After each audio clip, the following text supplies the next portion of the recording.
During the course of all our careers, we always run across people that have had a tremendous influence on our career. So I want to ask each of you, and Brittni, I'll start with you. In your experience, what qualities do all great coaches or mentors have in common?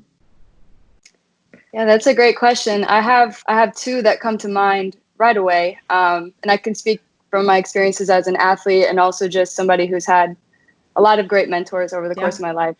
The first one is just, a deep want to be understood and understand the person you're mentoring or you're developing, especially when it comes to development. I think this genuine level of care has to be shown. You have to push further than just what are your stats and what are you as a basketball player or an athlete, but what are your goals, what are your values, how do you operate, what do you do in your spare time, how do you learn?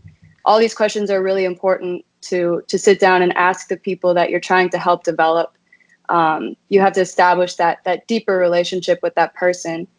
And secondly, I think, I have a vivid memory of one of my mentors asking me one time, is there anything I can be doing better? Is there anything I can be doing better to serve you or help you? And that level of humility and self-reflection that he showed me in that moment, it really taught me, that there's always opportunity to grow and to learn. And we made a connection there. He opened the floor for me to give him feedback, which was, I think, really admirable and something I try to take now as a coach. I know I'm not perfect. I'm still learning and growing, and I'm doing the best I can. But I know that what the player wants is really important too, and what they see is really important too. And so just finding that humility and that self-reflection is something I really value. You want to share with us who those people were that had such a big impact on this assistant coach of the reigning world champ? Yeah, there's so many. I don't need to sit here and name all of them, but my previous job, my boss, before I got to the Raptors, my boss was definitely one of those people. We have great leaders within our organization now in Masai and Bobby and Nick, who all display these qualities. So I've just been really fortunate to have such great leadership, and I just hope to follow in those footsteps. Pascal, who made that connection for you? Who was that person that you really responded to during your development?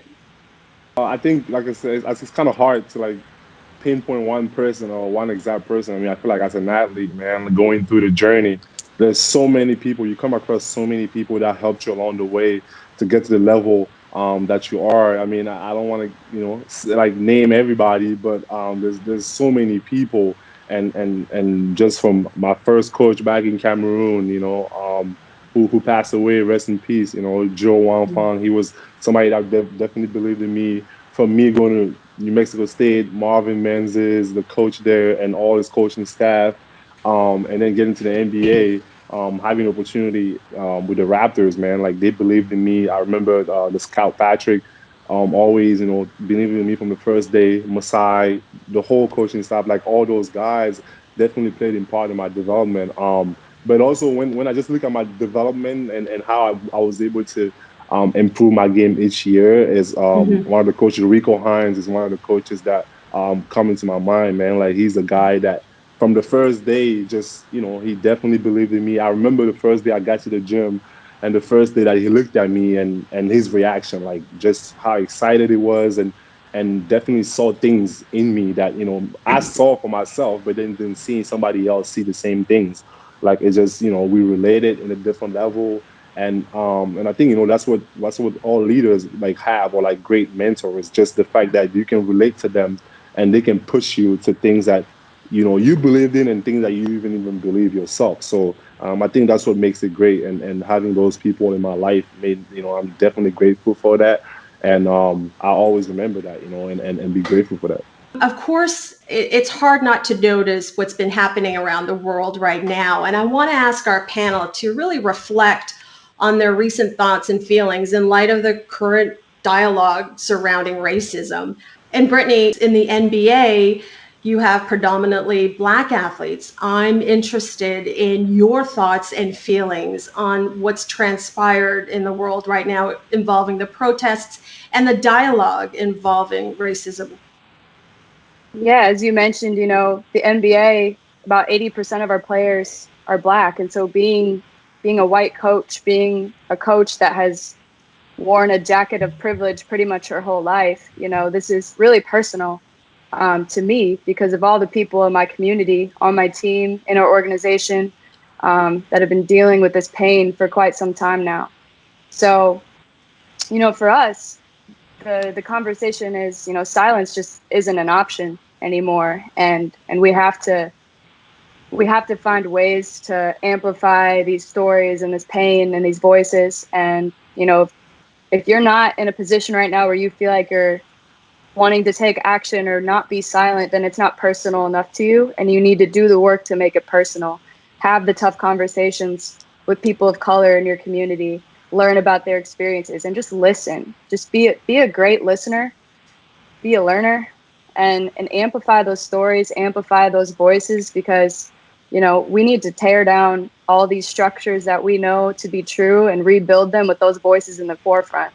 And so that's kind of our focus right now. We're having many conversations about this. Obviously, we're taking it very seriously, but I am hopeful that progress will be made. Pascal, what types of conversations are you having with some of your white teammates and white colleagues in the NBA? What are you hearing from them?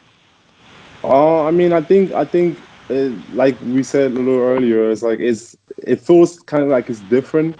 But at the same time, it's something that's been going on for a while, man. And I just feel like honestly, like there's no way that like it's ignored, or the fact that somebody can say that they didn't see it or they didn't like it's something that's happening, and it's happening over and over for like it's been happening for years, and there's no way that nobody saw it. Like you have to be able to see it, you have to be able to acknowledge it, and that's the first step. Like we have to be able to all, as no matter the race, to know that this thing exists, and that it needs to change, and it needs to change now. And I think just with everyone, we're just trying to have the conversation, like Britt said. Talk about it. Make sure that it's not uncomfortable anymore, because it's an uncomfortable situation. It's uncomfortable to talk about, but it can't be uncomfortable because it's happening, and it's happening. It's been happening for so long that like at this point, like we can't just ignore it anymore. Like we can't. And like Brittni said, silence is not an option. Like you have to talk about it no matter the race, because you see it every single day. And we saw a man lose his life the way he did. I mean, it's crazy. Like it's crazy to think about, and seeing it hurts. It hurts no matter what race you are. It hurts, and it's not just. And something needs to happen. And we're doing our job. I think like we said, we have to go in the communities. It has to be conversation. We have to talk about it and make sure that we do our research. But at the same time, we have to do things to make it change, and it starts up top, and then it's going to trickle down to everyone, and we have to be able to do that. It's a really sad moment, and it's tough talking about it, man, and just because of seeing all the people, thinking about everyone, all the people that lost their lives, and now with this, it was kind of like man, like we had enough, and now we wanted to stop, and we all have a part to do with it, and it's our job to change it. Let's hope 2020 is the year things finally change for the better.